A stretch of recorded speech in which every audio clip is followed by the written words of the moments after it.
نبی اکرم صلی اللہ علیہ وسلم کے جسم اطہر سے ایسی عمدہ اور بہترین خوشبو آتی تھی کہ کوئی مشک عنبر، کوئی خوشبو اس مہک کا مقابلہ نہیں کر سکتی تھی۔ حضرت انس رضی اللہ عنہ فرماتے ہیں کہ میں نے کوئی عنبر، کوئی مشک اور کوئی خوشبودار چیز اللہ کے نبی علیہ السلام کی مہک سے زیادہ خوشبودار نہیں دیکھی۔ یعنی جس طرح کی مہک اور خوشبو اللہ کے نبی اسلام کے جسم اطہر سے آتی تھی،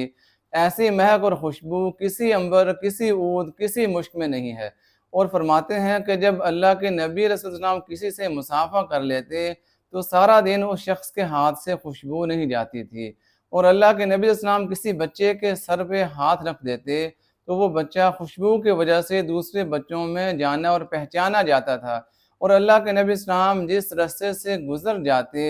تو اس میں خوشبو پھیل جاتی تھی، اور کوئی اللہ کے نبی اسلام کو تلاش کرنا چاہتا تو اس خوشبو کی وجہ سے پیچھے پیچھے جا کر اللہ کے نبی اسلام کو تلاش کر لیا کرتا تھا۔ یہ قدرتی خوشبو تھی جو اللہ کے نبی علیہ السلام کے جسم اطہر سے آتی تھی بغیر کوئی خوشبو لگائے۔ ویسے اللہ کے نبی اسلام کو خوشبو بھی پسند تھی، خوشبو لگانا، لیکن خوشبو استعمال بھی فرماتے تھے، لیکن اللہ کے نبی علیہ السلام کے اپنے جسم اطہر سے ایسی عمدہ اور اعلیٰ خوشبو آتی تھی کہ دنیا کی کوئی خوشبو اس کے مقابل میں نہیں ہو سکتی۔